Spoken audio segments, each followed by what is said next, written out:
everyone, my name is April Chapman and welcome to this short video on how to play George Ezra's Blame It On Me. I've written a super easy arrangement. It's particularly for younger piano students as it's written in a set 10-finger position, which is great when you're starting to learn to play the piano. There's a few key points that you need to know when you've downloaded the sheet music.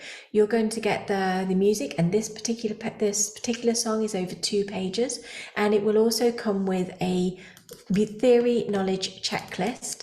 So which I'm just going to show you on screen here, which just ticks off all the elements of music theory that you're going to need to know to get the best out of this piece of music. Also, I want you just to have a quick look at the sheet music when you've downloaded it. I'm going to just put it on screen for you. Here we go.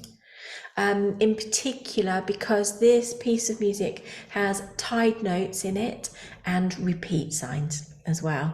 So you'll need to be familiar as to what that's telling you to do to get the best sound from the piece. Okay? Now, if there are any elements of music theory that you're not sure of, then you can check out on the channel the bite-sized music theory element that you're missing, or you can contact me with regards to the Mini Mozart courses and lesson availability.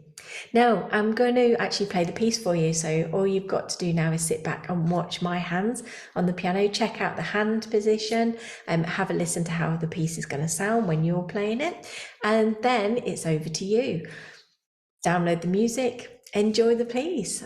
I look forward to seeing you at the next lesson, and don't forget to subscribe so that you get notifications when all the latest lessons are downloaded.